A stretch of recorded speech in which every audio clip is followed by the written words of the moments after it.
Hola a todos y bienvenidos a Huellas en la Tierra, donde nos sumergimos en la historia. Para entender mejor nuestro presente, hoy nos embarcamos en un viaje fascinante, para explorar el mundo en el que nació Jesús. Exacto. Porque es esto relevante para nosotros hoy.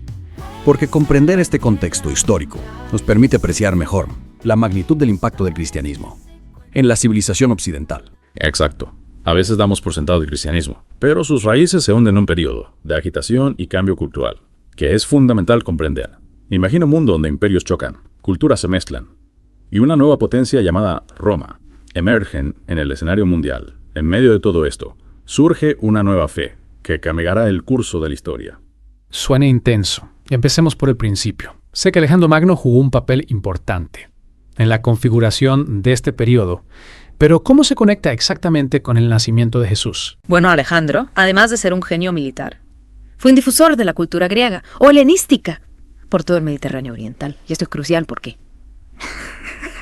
sin saberlo, estaba allanando el camino para la expansión del cristianismo. Siglos después, ¿A qué te refieres? al difundir la cultura griega, Alejandro también difundió el idioma griego koiné, que se convirtió en la lengua franca de la región.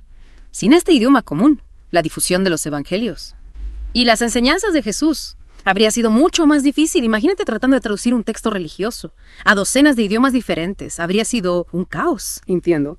Es como si Alejandro hubiera puesto los cimientos lingüísticos para que la palabra de Jesús pudiera llegar a un público mucho más amplio. Exactamente. Es un detalle que a menudo se pasa por alto, pero es fundamental para comprender el rápido crecimiento del cristianismo en sus inicios. Fascinante cómo eventos aparentemente inconexos pueden tener consecuencias tan profundas. Ahora bien sé que tras la muerte de Alejandro, su vasto imperio se dividió. ¿Qué impacto tuvo esto en los judíos, el pueblo que daría origen a Jesús? Buena pregunta. Tras la muerte de Alejandro, su imperio se fragmentó y dos de sus generales, Ptolomeo y Seleuco, establecieron dinastías rivales, los Ptolomeos en Egipto y los Seleucidas en Siria.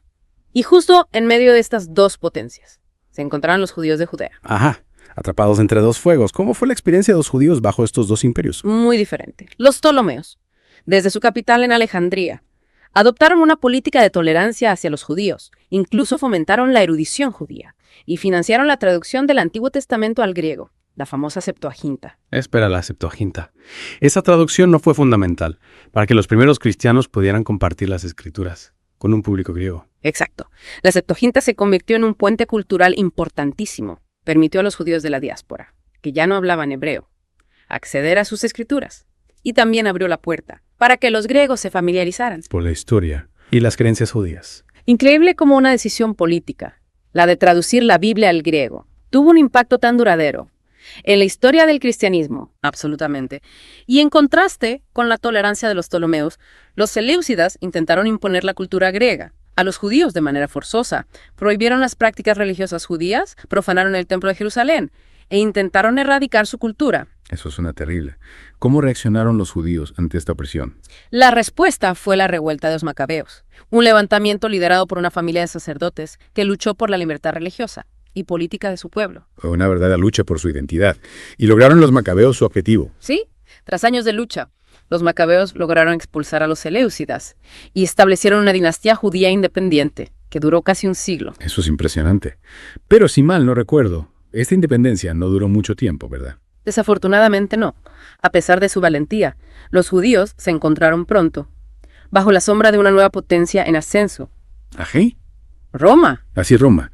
El imperio que lo cambiaría todo. ¿Cómo fue la llegada de los romanos a este escenario? En el año 63, AC Pompeyo, un general romano, conquistó Jerusalén, sometiendo a Judea al dominio romano. Este evento marca un punto de inflexión en la historia judía y sienta las bases para el mundo en el que nacerá Jesús. Y con la llegada de Roma, ¿qué sucede con los judíos? ¿Cómo se adaptan a este nuevo orden? Roma, a diferencia de los seleucidas, no buscaba erradicar la cultura judía. Más bien, implementó un sistema de gobierno indirecto, a través de reyes clientes, como Herodes el Grande. Herodes el Grande, un personaje que siempre me ha fascinado. Reconstruyó el Templo de Jerusalén, una obra monumental, pero también fue un tirano brutal. Exactamente. Herodes, a pesar de tener ascendencia judía, gobernó con mano de hierro para mantener el control y complacer a Roma. Su reinado estuvo marcado por la paranoia, la intriga y la crueldad. Es una paradoja, ¿no? Un rey que embellece el Templo de Jerusalén, pero al mismo tiempo oprime a su pueblo. ¿Cómo reaccionaron los judíos ante esta figura tan contradictoria? Bueno, El judaísmo en esta época no era un bloque monolítico, existían diversas sectas, cada una con sus propias interpretaciones de la ley y la tradición, y con visiones diferentes sobre cómo debían relacionarse con Roma. Me parece fascinante esta diversidad dentro del judaísmo. ¿Podrías contarnos un poco más sobre estas sectas y sus creencias? Claro que sí, teníamos a los fariseos, conocidos por su estricta observancia de la ley oral y las tradiciones rabínicas. Ellos creían que la obediencia a la ley era fundamental para la salvación y que debían mantenerse separados de la influencia pagana. Y por otro lado, estaban los saduceos, ¿verdad? ¿No eran ellos más abiertos a la cultura griega? Exacto.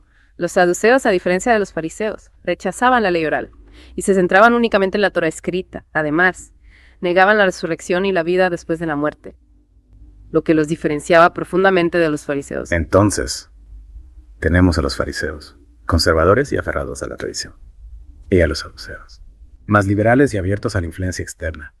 ¿Y qué hay de los esenios? He oído hablar de ellos, pero no estoy seguro de quiénes eran. Los esenios eran un grupo fascinante. Buscaban una vida de pureza y santidad en comunidades apartadas, lejos del bullicio de las ciudades y la corrupción del templo. Se cree que fueron los autores de los manuscritos del Mar Muerto, unos textos que han arrojado mucha luz sobre el judaísmo del Segundo Templo. Los manuscritos del Mar Muerto, un descubrimiento arqueológico Que revolucionó nuestro conocimiento de este periodo. Y mencionaste a otro grupo, los celotes. ¿Quiénes eran ellos? Los celotes eran un grupo radical, que se oponía fervientemente al dominio romano. Abogaban por la resistencia armada, para liberar a Judea y restaurar la soberanía del pueblo judío. Entonces, tenemos fariseos, saduceos, esenios y celotes, un verdadero mosaico de creencias y prácticas dentro del judaísmo.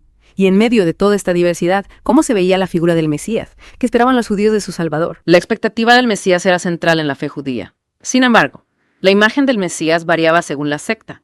Algunos, como los celotes, anhelaban un líder guerrero, que los liberara de Roma por la fuerza. Otros, influenciados por la tradición davídica, esperaban un rey justo y poderoso, que restaurara la gloria de Israel. Y estaban aquellos que buscaban un maestro espiritual, que guiara al pueblo hacia la justicia y la piedad. Un abanico de expectativas. Que reflejaba la complejidad del judaísmo en ese momento. Y con este panorama tan diverso, con el Imperio Romano dominando la escena, y la esperanza de un Mesías en el aire, llegamos al momento crucial, el nacimiento de Jesús. Pero esa historia la dejaremos para la próxima parte de nuestra inmersión. Exactamente. En la próxima parte exploraremos cómo la figura de Jesús resonó en este mundo convulso y cómo su mensaje impactó en las diferentes sectas judías. No se lo pierdan.